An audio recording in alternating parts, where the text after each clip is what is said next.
Je suis Najat Vallaud-Belkacem, donc je suis née ici dans le Rif, à Beni Chika, à côté de Nador.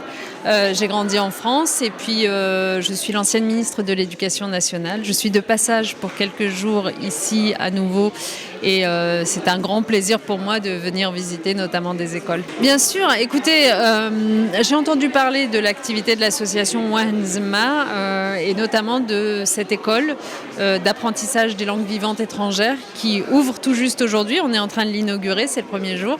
Et je voulais absolument être là parce que je trouve que c'est formidable d'offrir, comme le fait cette association, un apprentissage des langues vivantes étrangères aux jeunes enfants qui soit gratuit, donc accessible à toutes les familles, y compris celles qui n'ont pas de moyens. Donc ici, pour le moment, on apprend l'anglais et le français.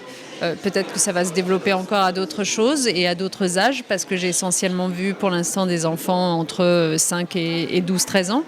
Mais je crois vraiment qu'apprendre une langue vivante étrangère, c'est indispensable dans notre monde, donc je trouve ça fabuleux qu'ils offrent ça gratuitement. Je pense que ce qui rend les choses compliquées, au fond, c'est le fait d'être différent de ce qui s'est toujours fait jusqu'à présent. Vous voyez, il y a comme une espèce de tradition de ce à quoi doivent ressembler les élus, puisqu'ils ont toujours ressemblé à ça, les politiques, les ministres, etc.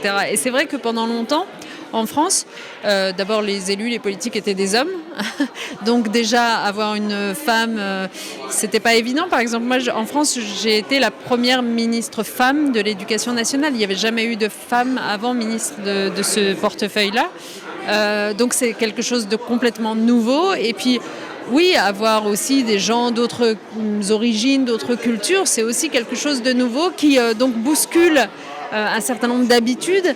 Alors, il y a ceux pour qui c'est une excellente nouvelle, puis il y a ceux pour qui c'est pas du tout une bonne nouvelle et qui vous le font ressentir.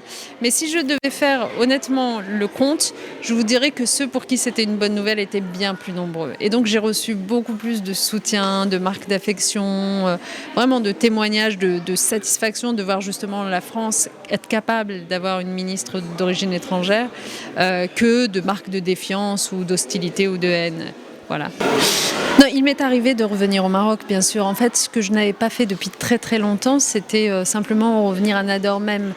J'en ai pas eu l'occasion. Et en fait, le sentiment que j'ai eu, c'est de voir une transformation extraordinaire de cette ville. En quelques années, elle s'est développée.